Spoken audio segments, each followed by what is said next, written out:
This is Made for More Living with Johnny Jennings. Online at madeformorerealty.com. Matt, I am not an alarmist. I don't know. I tend to be like, okay, let's just wait and see what happens. Sure, that's good. But I am like Jen, Valor and I were sitting on our back porch the other night. Actually, we were sitting there with Chad from Thrive Stewardship, whose hats you rock. Yeah, right. Francis, you got it. And Valor and I are like legitimately concerned for the housing market. Like right now is when the housing market is typically popping off and and going like there's a lot early of summer months. A lot of buyers, sellers are doing their thing, and what we're noticing is it's almost like cooling. It's cooling when it should be heating up, and so that really makes us nervous for what fall and winter is going to look like for this year, and maybe even early spring of 26, because. So when you say it's cooling, are you saying fewer and fewer homes being sold, basically, bottom line, right? Simple as that? Yeah, well, it's taking longer. So when I say cooling, it's taking longer and prices are coming down. Yeah. Like there's this beautiful house that we have listed. I thought, no question in my mind, it was going to sell for $1 million. Like it was going to be a steal if they got it for $985. And just today we got, we talked to them and we're going to do a price adjustment below $950. Right? And it's been on the market about 30 days. So it's, again, not a very long time. Right. But this thing would have flown off the market this time last year. And that is a hard thing for home sellers to hear, that, hey, my house might sell for less than my neighbor's house sold for. And so sellers are really nervous about that. Meanwhile, you got to put the shoe on the other foot. Sure. And buyers are like, well, if I'm buying this house and the market might be going down, I might be buying something that's worth less in a little bit. So why don't I just wait? Right. And so if you're a seller right now, you really have to price that home competitively to stand out in the market from the other homes that are on the market. Right. And to entice that buyer to come along and be willing to, air quotes, take the risk to purchase your home. So it's just a really interesting What do you time in real attribute this estate. to? Affordability. It comes down to affordability. So you go back to 2020, 2021, when prices just skyrocketed. What happened? Interest rates came down.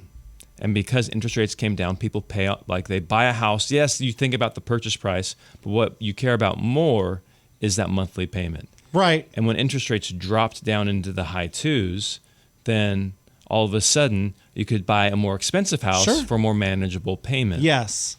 Well, what's happened since then is prices have stayed stubbornly high, despite interest rates not being in the twos, but being up in the high sixes, low sevens. Yeah. So to put that in context, I heard described one time, every percent change in the interest rate, so if it goes from a 3 to a 4, you just lost 10% of your buyer pool. If you go from a 4 to 5, you just lost an additional 10%. Wow, that's a lot. Right? And so the buyer pool has shrunk, and prices really have not come down because sellers haven't been willing to make a move. Right. And so there's been limited inventory with limited buyers, so that's been able to keep the prices high. But what most people don't even really think about is the reason why the Fed started jacking up the interest rates initially. Yes, they were talking about curbing inflation, but when they talk about curbing inflation, what that really means is, one, they're trying to get prices to come down on the homes, and then two, they're also trying to increase unemployment. And most people don't like it. The Fed's not going to go out, hey, we have to increase unemployment. I think it all works together is what they believe, right? But that's what they're doing, is they're trying to get that. And so interest rates are still really high. Because obviously inflation has been out of control. It was. And in order to bring that down, you have to increase unemployment. Is that not, would you say that's not true? Yeah. So you got to decrease the amount of money. And that's in the system. tough, especially when you're looking at the current Trump administration, where they don't want to see any of that. They want it all to work out well. They want unemployment to go down and inflation to go down at the same time. Well, the reason why I think while avoiding a recession. So to oversimplify it, why there was so much inflation in the economy was they were just throwing money at everything. Yeah. So now, the other way to reduce inflation is to reduce spending. And so if the government is reducing spending, then that's another way to bring inflation down. So what was the conclusion of your conversation in realizing that the real estate market is not heating up, it's actually cooling down? So the conclusion was we're just going to keep our Nose to the grindstone. Nose to the grindstone in our business, but like also just keep an eye on it. And that's what we tell clients all the time. If you're buying a house, don't plan to sell it next year. Yeah. Like I get it, life happens. Sometimes things are outside your control. But if you're planning to just be here a year or two, like right now, we got a guy, he bought here, he moved here for his job, and then he retired. And now he's wanting to sell his house. Well, he just bought the house like 15 months ago in a new development community. So there's new houses being built around him, and he's looking to sell his house. And if you were a buyer in that neighborhood or looking in that neighborhood, would you want to buy the guy's house who's already built, or would you want to pay less, get a better interest rate, and get to pick the fit and finishes of the home? Probably you want to just get the better deal, but he wasn't necessarily planning on making a move. So yeah, and I've read many articles that say real estate is still the best long-term investment. So if you're looking at the situation as, okay, we're going to be in this home for many years, then still, wouldn't you agree it's the best long-term investment? You're going to see a return on your investment. Well, it depends on what you say when investment. If you're talking about buying a home as a place that you live in, I wouldn't say that's a good investment. Well, look at the equity that most people in the greater Sacramento, if you've owned your home for 10 or more years, you've seen a lot of growth in the equity of your home. Absolutely. Yeah, absolutely. But also in that same period of time, how much have you paid in interest? Right. How much have you paid in property taxes? How much have you paid in maintenance of the home? Like there's these costs that people don't factor in on their investment. And so if you look at the return, there's probably better investment vehicles out there. So when I say but now change that. Let's say it's just if you're living at the home at the same time, But let's say it's an investment property, then there's ways that you can generate phenomenal returns above and beyond what the stock market historically does. So there's a little bit of a difference. I think it's a good choice if you're looking to live there long term. Right. It's a great investment if you're buying real estate to then rent out as an investment. Yeah. But basically where we left it with the conversation was one of two things has to happen. Well, actually, you have three options. One, wages can go up, but I don't see wages increasing dramatically. That's a tough lever to pull in the next 12 to 24 months. Right. So let's not consider that. So that really only leaves us with two options. One, interest rates come down, and that means prices will stay high, and they might even go higher, right? Because then it goes to the affordability thing. So interest rates come down or prices come down, and interest rates stay high. So those are the two things that we see happening in the market in the next 12 to 18 months. Just depends on if the interest rates stay where they're at, if the Fed refuses to drop interest rates, which I'm not necessarily opposed to. I think inflation should get under control because else you're like they've been working on this for years. Right. But if they hadn't done this, there would have been many more years of pain in the economy. True. I think this is a short-term pain for long-term gain. So anyways, I know like Trump and everybody's pressuring them to start dropping rates, but what do they drop it to? Is 7 to 6 going to do it? Because they did that briefly and it didn't move the needle at all. I think you have to do more than that. Yeah. Right. And so is it 7 to 5? Is it 7 I think to 4? you have to get it. I think you have to get it to 5 and under. Wouldn't you agree? Well, that's what everybody says. That's what everybody says. But then it's still speculation. So now you've pulled that lever. What are you going to do? And it didn't work. Now inflation's a problem again. Are you going to start raising interest rates? Now you've just I don't know if inflation would be a factor again. You think if they lower interest rates to let's say 5%, you think we start seeing higher interest rates? So I'm saying we don't know, and it's really hard. Like people are all frustrated with the market right now because of the tariffs, right? Because again, the government has been like having a heavy hand in what's happening in the market, and if the government has a heavy hand in interest rates and just all of a sudden slams them down to 5%. And it doesn't work. It doesn't provide that jolt of electricity into the economy that they're hoping it does. Then do they go to 4, or do they have to start walking it back up? Like they're just totally messing with the market. Sure. Yeah. And so I'm like, let's let the market heal a little bit. You guys pumped trillions of dollars into the economy, drove up inflation, so now you had to jack interest rates back up. And now, so I'm just let it heal. Just let it figure itself out. So what I would like to see happen is keep the interest rates where they're at. Let's see prices fall because wages have not kept up with the home prices. They absolutely have not. Let's see home prices fall and let's see this kind of level out a little bit. That's my thought. That's interesting. Yeah, and you're seeing builders do this too. Like Lennar, for example, Lennar typically does not pay buyer's agent fees. So if you were a buyer and I walked in with you, they would not pay me to represent you in that transaction. They are now, huh? Recently, they started offering, and that's always to me that's happened a couple of times in the past, and that's a key indicator of things are slowing down, because now they're trying to entice realtors to bring their clients by, and so builders are offering some phenomenal discounts right now if you're looking to purchase new construction. Yeah. Like they're throwing in solar. You can get interest rates in the 4s. Like the builders are offering this stuff. They're providing upgrades.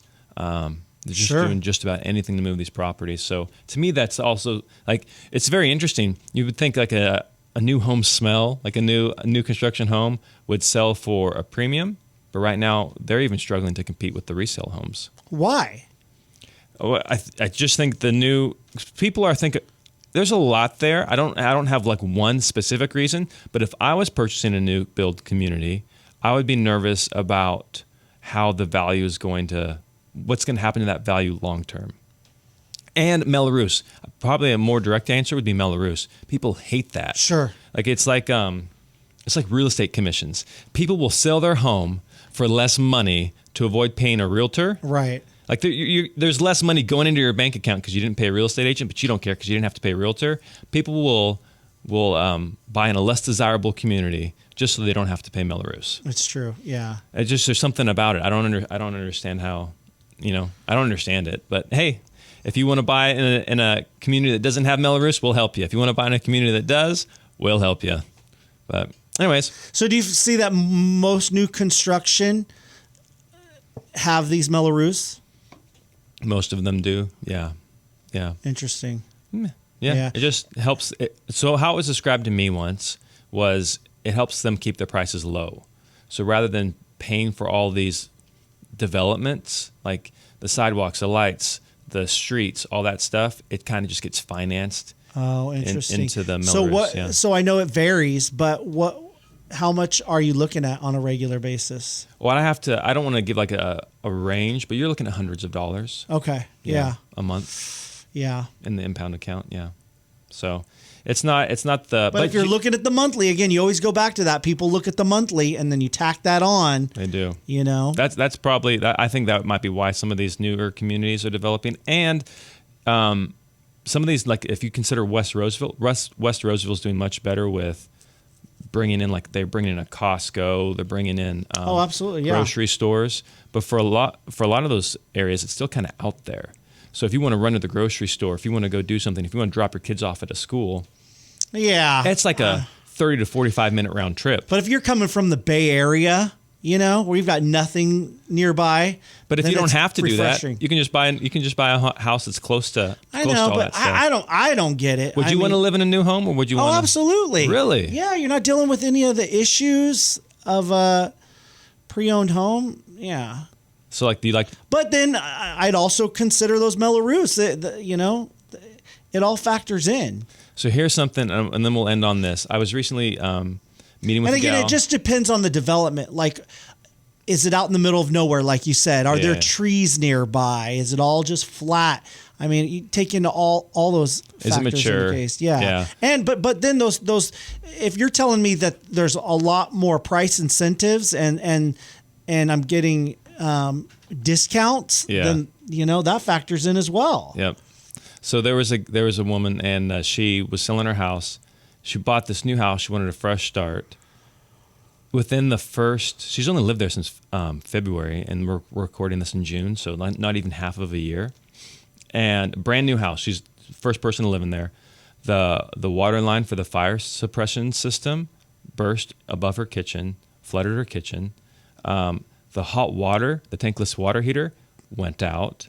The AC condenser went out. Like brand new house, all this stuff. Is there a lemon law when it comes to buying a new house? That's what I was saying. But what she did, which I think was really cool, and so if you are buying a new construction home, make sure you get a home inspection, and make sure like if they have like a warranty. For like the first year, make sure you get a home inspection. Is it only for the first year? Depends on stuff, but let's just say it's a year.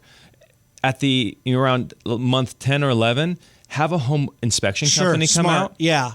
inspect the property, and then it's not you telling the builder, hey, this is what I think. This is like an inspection company with videos and reports and everything saying, hey, look, you need to fix this stuff. This was supposed to be covered. And then all of a sudden... That's really smart. Yeah. So if you listen to the end of the show, you got that little tip on how to deal with new construction homes. Smart in this week's show. Something smart. So you got 2 men in a truck and how to get reimbursed for your repairs that first year in a new home. And why not to buy. Yeah, absolutely. With Melrose. All right. Well, hey, we'll see you next week. All right. It's time for this week's listing of the week. Johnny, take it away, buddy. Are you looking for space, comfort, and convenience? Well, check out 3862 Mission Avenue in Carmichael. This is a 4-bedroom, 2.5 bathroom, corner lot home with two-car garages. That's a total of 4-car garage space, and it has RV access. And it has a private backyard with a pool and a waterfall and a spa-covered patio and gazebo. Come enjoy the ceiling fans in every room. It's just a layout made for living. If you love fresh fruit, you'll love this home because you will have apple, cherry, and pomegranate trees right in your yard. All in a quiet neighborhood close to parks, schools, shopping, and freeways. Don't miss out. Call me, Johnny Jennings, at madeformorerealty.com today. Again, that's madeformorerealty.com, madeformorerealty.com.